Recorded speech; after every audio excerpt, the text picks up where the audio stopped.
Ini adalah sebuah kisah nyata yang sangat di luar Nurul. Seorang siswi SMP yang rela menjadi selingkuhan om-om kaya raya demi biaya sekolah. Sering diajak check-in hingga larut malam. Namun, sesuatu hal buruk terjadi di akhir ceritanya. Semua orang akan menangis ketika mendengar akhir dari cerita ini. Simak terus kisahnya. Yang belum subscribe, silakan subscribe terlebih dahulu. Dan beginilah kisah lengkapnya. Namanya Rena, siswi kelas 3 di salah satu SMP negeri kecil di pinggiran kota. Usianya masih 15 tahun. Tapi beban yang dia pikul terasa seperti beban wanita dewasa. Baru 2 minggu yang lalu, ayahnya meninggal dunia akibat kecelakaan saat mengantar barang dengan motor tuanya. Ayah Rena adalah seorang buruh harian lepas yang hanya dibayar ketika ada pekerjaan. Dan kini, satu-satunya tulang punggung keluarga itu sudah tiada. Sejak saat itu, hidup Rena berubah. Rumah kecil dari papan kayu itu kini sepi. Ibunya yang dulu suka menyanyi pelan saat memasak, kini lebih sering batuk-batuk di ranjang, lemah, dan jarang makan.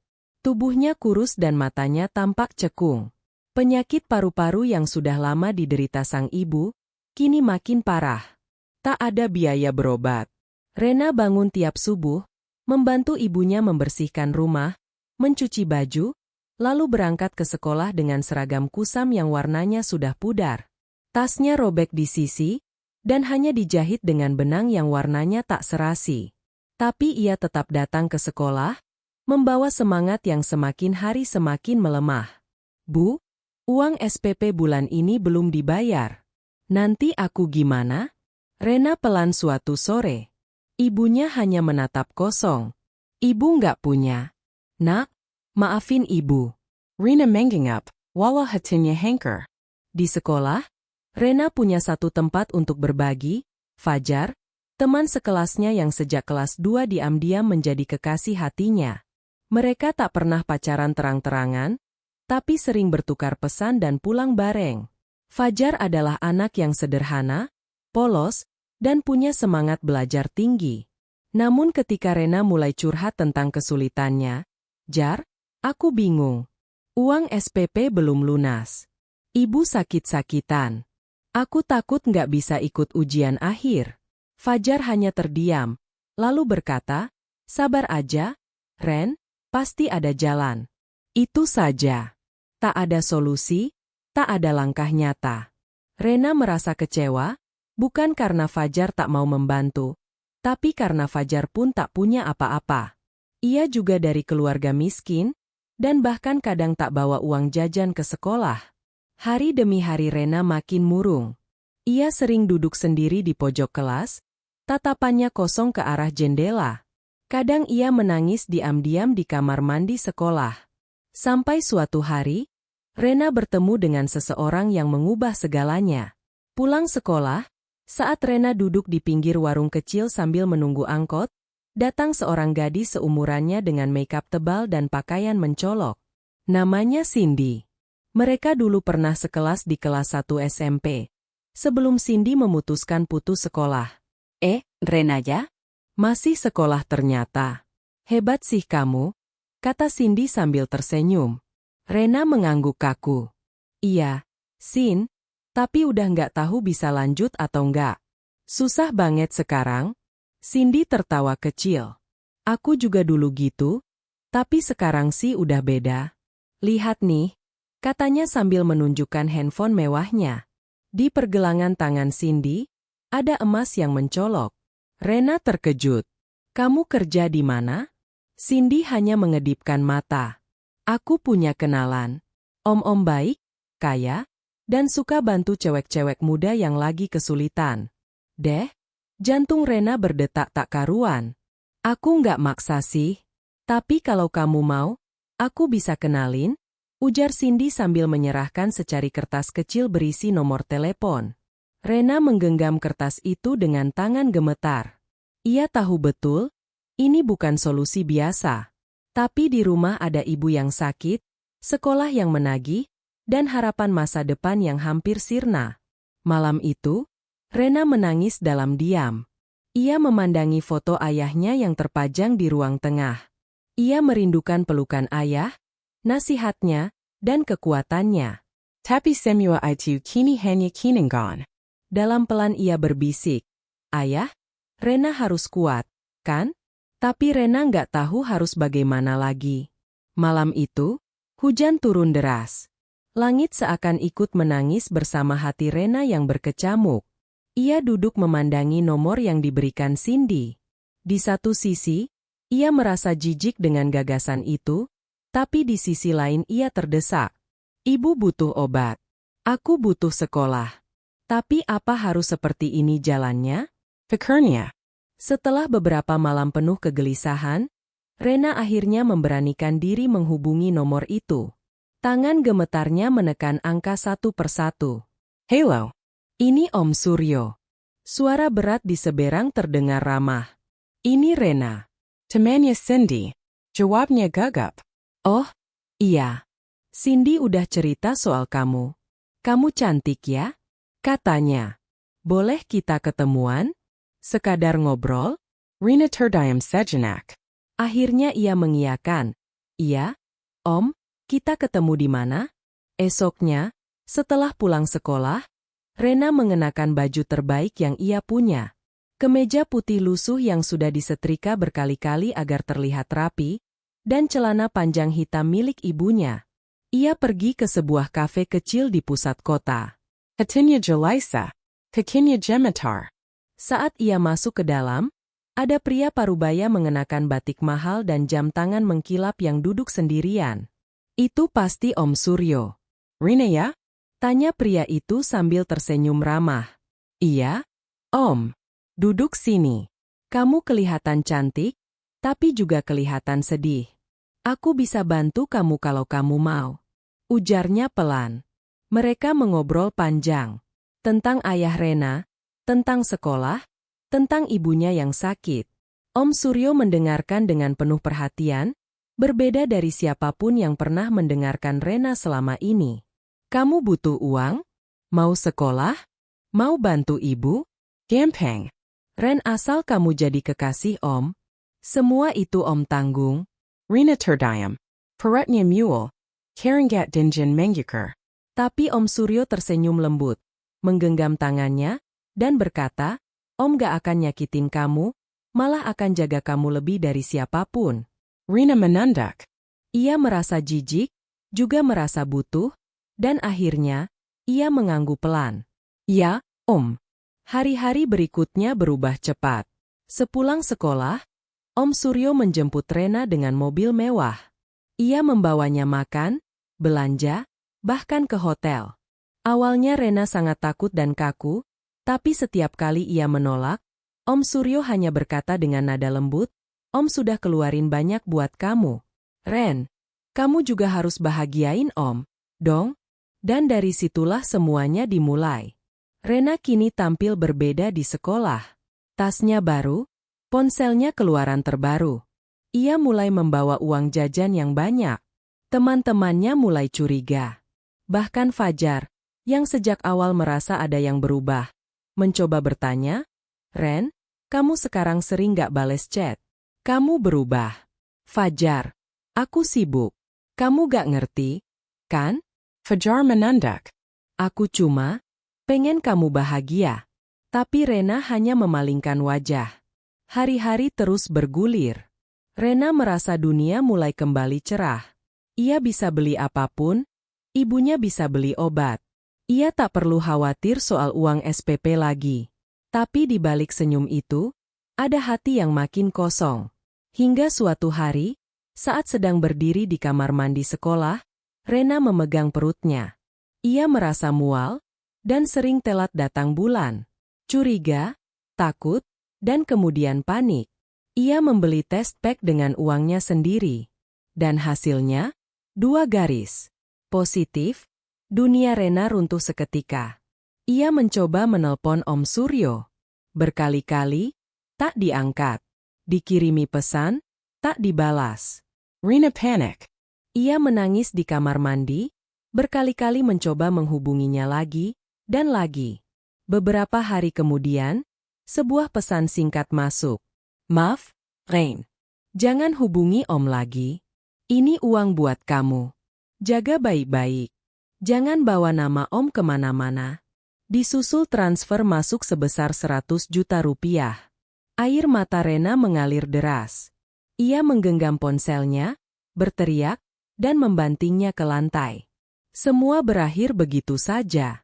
Dalam keputusasaan, ia hanya bisa berpaling pada satu nama, Fajar. Ia menelpon Fajar malam itu. Suaranya bergetar. Fajar. Aku hamil. Diam. Hening. Fajar seperti tak percaya. Apa? Tapi kita? Aku gak pernah. Rain, siapa? Rena hanya bisa menangis. Maafkan aku, Fajar. Aku udah bodoh. Ren, aku gak tahu harus bilang apa. Tapi kita putus. Klik. Telepon ditutup. Rena terduduk di depan rumah. Hujan turun lagi malam itu. Ia menggigil, bukan karena dingin, tapi karena ketakutan dan rasa bersalah. Ibunya mendekat. Rena, kamu kenapa? Nok. Rena memeluk ibunya erat, lalu berkata sambil menangis. Ibu, Rena hamil. Sang ibu tak menjawab. Ia hanya terdiam. Air mata mengalir pelan dari sudut matanya. Tak ada marah, tak ada teriakan. Hanya keheningan yang menyayat. Di pelukannya, Rena berkata, maafin Rena. Bu, maafin Rena. Hari-hari setelah pengakuan itu terasa seperti mimpi buruk yang tak berujung bagi Rena. Setiap kali ia membuka mata, perutnya terasa makin membesar. Tapi yang lebih menyesakan bukanlah rasa mual, melainkan rasa bersalah yang menghantam seperti gelombang pasang. Ia telah menghancurkan kepercayaan Fajar, satu-satunya orang yang pernah tulus mencintainya. Dan kini, ia bahkan tak tahu apakah ia akan bisa lulus ujian. Di rumah, suaranya hanya bisa terbaring. Kadang bangun untuk minum air putih, kadang hanya diam dan menatap langit-langit, seperti sedang mengutuk hidup yang terlalu kejam. Malam itu, Rena duduk di teras. Tangannya menggenggam buku pelajaran, tapi pikirannya tak mampu menyentuh satupun kata. Tiba-tiba, suara motor berhenti di depan rumah. Rena. Suaranya lirih, namun begitu familiar. Rena mentally terkejut. Di depan pagar, berdiri seseorang yang tak ia sangka akan muncul lagi, Fajar. Dia berdiri kaku, wajahnya sayu, dan ada selembar kertas di tangannya. Rena buru-buru berdiri tubuhnya gemetar. Fajar, kamu ngapain kesini? Fajar menatap Rena dengan mata yang berkaca. Lalu perlahan ia melangkah masuk. Aku mikir terus, Rena, selama ini aku cuma bisa bilang, sabar, padamu. Aku gak pernah benar-benar bantu kamu keluar dari masalahmu. Aku lemah, aku gagal jadi laki-laki yang bisa jaga kamu. Fajar, kamu gak salah. Ini semua salahku. Aku yang milih jalan salah. Tiba-tiba Fajar mengulurkan selembar surat. Aku udah ngomong ke orang tuaku. Aku mau nikahin kamu. Ren, dunia Rena seakan berhenti berputar. Apa kamu serius? Ya? Meskipun anak yang kamu kandung bukan anakku, tapi aku gak tega lihat kamu sendirian. Aku rela berhenti sekolah kalau itu satu-satunya cara untuk nemenin kamu. Rena teresak. Ia menjatuhkan tubuhnya ke pelukan Fajar. Kenapa kamu sebaik ini sama aku setelah semua kesalahanku? Fajar hanya memeluknya erat. Karena aku cinta kamu, Ren. Cinta itu bukan soal siapa yang salah atau benar, tapi soal siapa yang mau tinggal dan memperbaiki. Beberapa hari kemudian, keluarga Fajar datang menemui Ibu Rena. Tak ada resepsi mewah, tak ada undangan. Tapi hari itu, Rena resmi menjadi istri Fajar di hadapan saksi dan Allah. Tangis harum mewarnai rumah kecil itu. Meski sederhana, cinta yang hadir begitu nyata. Sejak saat itu, hidup Rena perlahan berubah. Fajar benar-benar meninggalkan bangku sekolah demi bekerja sebagai tukang parkir di pasar dan menjadi kuli angkut. Ia bangun sebelum subuh, lalu pulang sore hari dengan badan penuh peluh, tapi selalu membawa senyum. "Ini, buat beli susu buat anak kita," katanya suatu malam sambil menyodorkan beberapa lembar uang kertas yang lusuh. Rena memelunya erat. "Aku janji, aku bakal jadi ibu yang baik. Aku janji gak bakal nyakitin kamu lagi." Yar. Rena melahirkan seorang bayi perempuan yang cantik. Mereka menamainya Cahaya karena dia hadir di saat hidup mereka gelap gulita dan membawa harapan baru yang tak pernah mereka duga. Meskipun Fajar bukan ayah kandungnya, tapi ia menyayangi Cahaya seolah darah dagingnya sendiri. Ia mengganti popok, membuatkan susu tengah malam, bahkan menggendong bayi itu keliling rumah ketika rewel. Dan Rena, ia kembali mengejar pendidikan lewat paket C. Ia belajar malam hari setelah anaknya tidur dengan bimbingan dari guru relawan di masjid kampung. Ia ingin suatu hari bisa menjadi guru agar tak ada lagi anak perempuan yang memilih jalan gelap karena terpaksa. 3 tahun telah berlalu sejak hari Rena memeluk Fajar sambil membawa luka dan tangis. Waktu berjalan, dan luka itu perlahan berubah menjadi kekuatan. Dari reruntuhan masa lalunya, tumbuh kehidupan baru yang penuh pelajaran. Cahaya, anak mereka, kini tumbuh menjadi balita yang ceria. Matanya bening, senyumnya mengingatkan Rena pada Fajar setiap hari, pria yang mencintainya tanpa syarat, bahkan ketika ia berada di titik terendah hidupnya. Rena kini lebih tegar. Ia bukan lagi gadis SMP yang rapuh dan gampang goyah.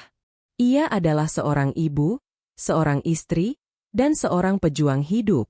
Malam hari, setelah Cahaya tidur, Rena belajar dengan tekun.